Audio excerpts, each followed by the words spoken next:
Now, it comes out that the BBC thinks that it is duty-bound to investigate everything, all stories, even when they are close to home.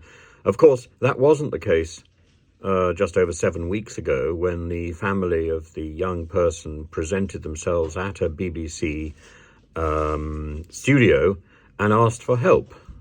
And I believe there was a conversation went on for more than half an hour, and then the content was shelved and nothing happened. And in fact, it wasn't until last Thursday that Hugh Edwards himself was approached about the issue.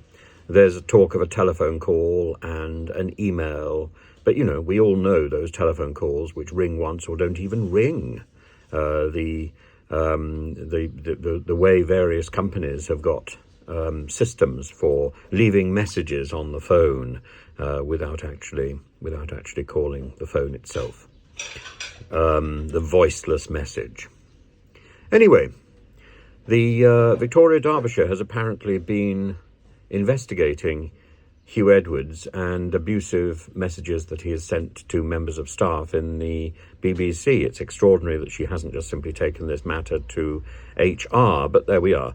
It's a news story, and an important news story, and we're learning about this after everything else has happened, so I suppose it's all part of the BBC plan to avoid a charge of cronyism, to avoid any suggestion that it's devoted to self-preservation, that it's not involved in any sort of cover-up. Of course, the timing is interesting. So Hugh Edwards' days are numbered, and have been numbered, presumably if the Victoria Derbyshire investigation is true. They've been numbered for some time, even before the alleged payout of £35,000 was aired by The Sun. So already there were informal complaints about abusive messaging. No formal complaints were lodged. It's odd behaviour to be investigating someone in the same company. I think it's odd behaviour, and it's been commented upon by people like John Sopel, Emily Maitlis,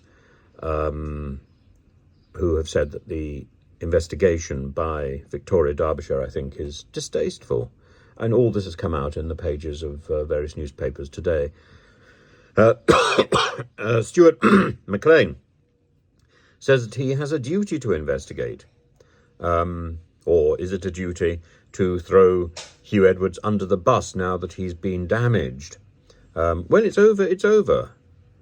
It's uncomfortable territory. Of course it's uncomfortable territory. I think probably the timing suggests this is just an effort to assuage guilt, because the BBC was so tardy in dealing with this issue for 7 weeks.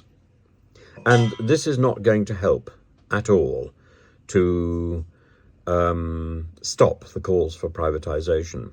The nonsense of Tim Davis saying that he hadn't spoken to Hugh Edwards, the nonsense of Richard Sharp hogging the media spotlight all the way through the summer, certainly since May the 19th, when the family complained to the BBC. It's been Richard Sharp who has been the focus of attention, and not the concerns of a family, the concerns of one of the people who have been injured by the BBC and who have been hurt by the BBC. And I think I think whatever the truth in the allegations about the activities of Mr. Edwards, the truth is that people have been hurt by the BBC, and I think more hurt by the BBC's indolence and laziness and failure to deal with this issue. 7 weeks is unacceptable. And yes, I know it's a big industry, it's a big corporation.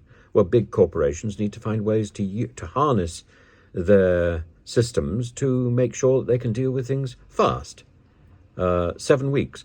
7 weeks, and even in the Victorian age, 7 weeks would have been considered long. Well, we have technology. Can we not use that to speed up this process? No, we can't, because the delay, the inactivity, the tardiness is built into our desultory approach to the customer. And that's the same whether you're working for the BBC, whether you're working in education, whether you're working in the railways, whatever you're working in, there is increasingly a contempt for the customer, and that needs to change.